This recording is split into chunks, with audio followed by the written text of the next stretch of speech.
Teleamiga Internacional, Televisión de Valores. Hoy en la entrevista, el investigador, el abogado, Octavio Rubio. Bienvenido. Adolfo, muy buenos días. Muchas gracias por la invitación. Y un tema que es el gran cáncer de la sociedad moderna, el desempleo. ¿En qué estamos en Colombia? Bueno, nosotros encontramos hoy unos datos interesantes en materia de desempleo general, pero la preocupación en este momento, no solamente en Colombia, sino en general en el mundo, es el tema del desempleo juvenil. ¿Y cómo se está enfrentando a nivel de la Organización Internacional del Trabajo? Bueno, la Organización Internacional del Trabajo presenta informes anuales sobre temas de desempleo juvenil, pero llama poderosamente la atención este año, cuando presenta su informe, donde habla sobre las características del empleo, especialmente en Latinoamérica, para los jóvenes, con una situación muy grave, el tema de informalidad. ¿Qué dice? Los jóvenes están más vinculados al empleo informal. Claro, además de que en general sobre la tasa de desempleo existe una mayor tasa de desempleo de jóvenes y especialmente de mujeres jóvenes. Y además de eso, miramos el tema de informalidad. ¿Hay más jóvenes, más mujeres vinculados a la informalidad? Claro, no solamente informalidad. En las tasas propias de desempleo de jóvenes son mayores las tasas de desempleo para las mujeres que para los hombres jóvenes. ¿Y cuál es la explicación? Bueno, pues eso tiene que ver con una explicación general que tiene que ver principalmente con 4 elementos. Uno, el tema de las formas de contratación. Hoy en día las formas de contratación para los jóvenes son distintas a las de hace 15, 20 años atrás. ¿Cuál es la diferencia? Pues principalmente las formas precarias de contratación. La mayoría de los jóvenes hoy no están entrando con contratos en términos formales del derecho laboral, como en el caso colombiano, sino que están entrando por vías de contratación que son precarias. Por ejemplo, las órdenes de prestación de servicios en el sector público o los contratos de prestación de servicios en el sector privado, que no son contratos laborales, sino son contratos de carácter civil. Y eso genera unas grandes dificultades para que la mayoría de los jóvenes puedan acceder a condiciones de garantía. Pero eso no tiene que ver con la capacitación. Claro, esto tiene que ver también con otros 3 elementos: el tema de educación, el tema de la transición efectiva que existe entre el sistema educativo y el acceso a la educación.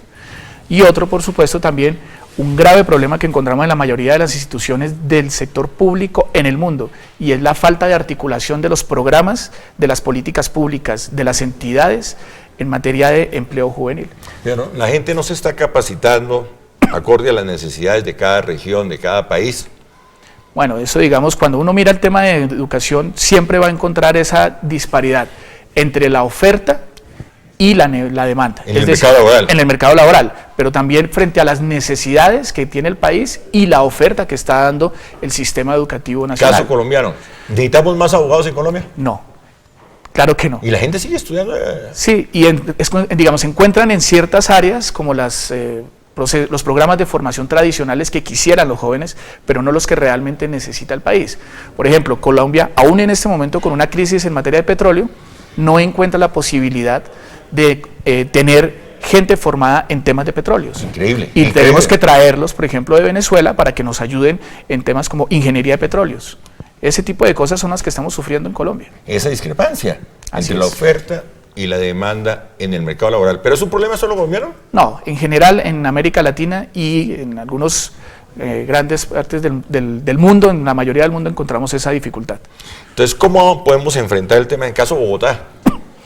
Bueno, en Bogotá nosotros encontramos que además tiene una mayor tasa de informalidad que en general con relación al resto del país. Y eso, digamos, preocupa mucho.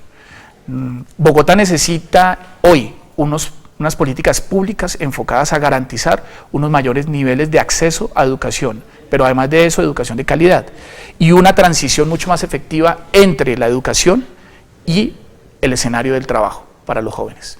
Pero además de eso también una mayor garantía en una construcción de políticas públicas que garanticen unas menores tasas de informalidad en Bogotá. Sí, pero es muy difícil diseñar ese tipo de políticas, por una razón elemental. Todos los días le llega gente nueva a Bogotá. Sí, bueno, Bogotá tiene una particularidad, y es que se ha vuelto un receptor importante no solamente de desplazados, que eso es un tema importante, sino también en general de población que viene a estudiar en Bogotá. Por ejemplo, de las regiones. Y allí es donde, digamos, encontramos también una gran dificultad en la articulación de la política pública del distrito y la oferta en materia de generación de empleo. Ahora, la mayoría de la generación de empleo que hay en Bogotá, por ejemplo, está ubicada en el sector de los servicios. y el sector de los servicios no es, digamos, el mejor ejemplo en materia de formalización laboral. Creo que ahí es donde hay que enfocar un poco el tema de la política pública en materia de generación de trabajos. trabajos. ¿Usted tiene datos concretos? Sí, sí, claro. Pues nosotros encontramos, por ejemplo, que en Bogotá, por ramas económicas, el 27.76% está ubicado de los trabajadores en Bogotá, se encuentran en el comercio, hoteles y restaurantes. Cuando uno va a ver, la mayoría de los trabajadores en ese sector no necesariamente están formalizados, se encuentran la mayoría en condiciones de informalidad. Por ejemplo, lo que se denominan servicios comunales, 21.33% en Bogotá en general, y actividades inmobiliarias. Vuelvo y repito, es donde más se encuentra el tema de ocupación, pero eso no garantiza que esa ocupación tenga una relación directa con el proceso de formalización. La ocupación no es lo mismo que tener todas las garantías en materia de seguridad social. Usted tiene un trabajo, pero no necesariamente está aportando al sistema pensional. Ahí es donde encontramos la forma de ubicar cuánta informalidad existe, así también exista ocupación en un caso como Bogotá. Y eso tiene que ver con el desequilibrio en el sistema pensional. Claro, por si eso. Muy poca gente aporta, así es. El pensionado tiene riesgo de que no le llegue su pensión en el por futuro. Supuesto, porque, lo que llamamos la famosa bomba pensional. Claro, porque se supone que el sistema pensional se basa sobre un principio que es la solidaridad. En la medida en que hoy, por ejemplo, los jóvenes no estén aportando al sistema general de pensiones, especialmente en el régimen de prima media, pues no está ayudando a garantizar la pensión de los que hoy están pensionados. No solo el sistema pensional, la salud. Bueno, aunque la salud, con otras variables, ¿no? Claro, la intermediación, etcétera, la gran crisis que tenemos en materia de salud. En efecto, pero en materia de salud tenemos una mayor cobertura porque tenemos régimen subsidiado y régimen contributivo. Pero tenemos dificultades económicas. Claro que sí. Además de la intermediación y de la mala gerencia. Bueno, encontramos dificultades con ese tema. Tiene que tener gente que aporta para gente que reciba los beneficios, como el caso de las pensiones. ¿Qué pasó con la ley del primer empleo? Bueno, la ley 1429 del 2010 fue una ley que en su esencia, cuando se inició el debate en el Congreso, quería y promovía el tema de la generación de primer empleo. Pero después se le fueron agregando otras cosas. Hoy, la ley de primer empleo no es una ley de primer empleo, es una ley de formalización y generación de empleo. Quedó totalmente desvirtuada. Pues digamos, están incluidos los temas relacionados con empleo juvenil, pero además de eso está relacionado un tema con empleo para población en condición de discapacidad, para población desplazada y reinsertada, para mujeres mayores de 35 años. Digamos, se amplió todo un esquema, pero lo fundamental era el tema de formalización. ¿Cómo garantizábamos que hoy las pequeñas empresas, las microempresas, se formalizaran y se les dieran garantías para que se formalizaran?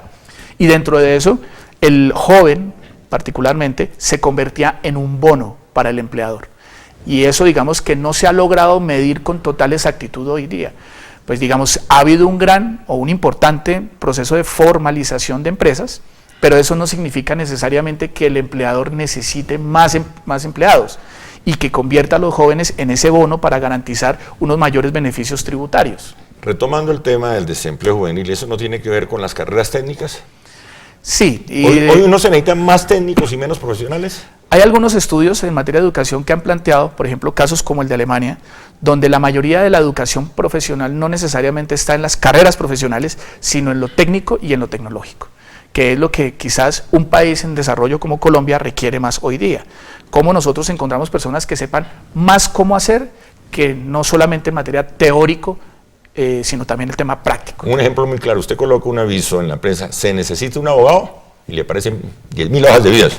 Se necesita un buen plomero, ríase la dificultad de encontrar un buen plomero. Así es. Se necesita un buen electricista, imagínese el problema. Y profesiones como esas que no necesariamente están certificadas, es decir, la mayoría de las personas que encontramos en trabajos como estos no necesariamente tienen un título profesional.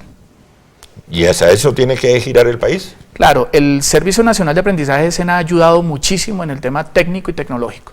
Sin embargo, hay a veces una dificultad que pasa también en la educación pública primaria y secundaria, y es el tema de creer que la, cobertura significa lo mismo que calidad, y ahí es donde a veces encontramos unas dificultades. No necesariamente la cobertura es igual a calidad, y tenemos que mejorar un poco más en calidad, sin duda. Es el caso de la salud.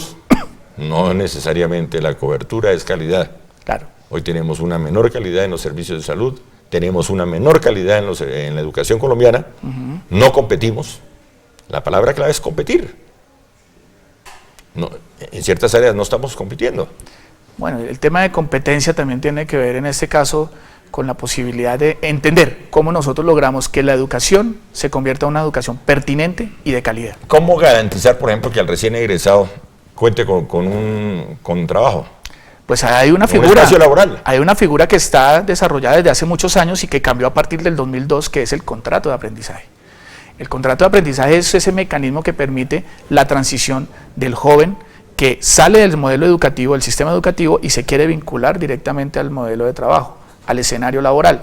Ahora, ¿cómo estamos garantizando que el joven que sale, por ejemplo, hoy de una carrera técnica o tecnológica, a hacer una práctica por un contrato de aprendizaje realmente vaya a hacer lo que tiene que hacer? En algunas empresas, infortunadamente, a esos muchachos no los están poniendo a hacer lo que realmente tienen que hacer. Eso es lo que tenemos que cambiar. Claro que sí.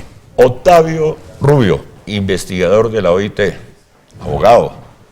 Sí, señor. Hoy en la entrevista con Adolfo Beck en la mañana de Teleamiga Internacional, Televisión de Valores. Feliz día. Muchas gracias, Adolfo. Ya continuamos.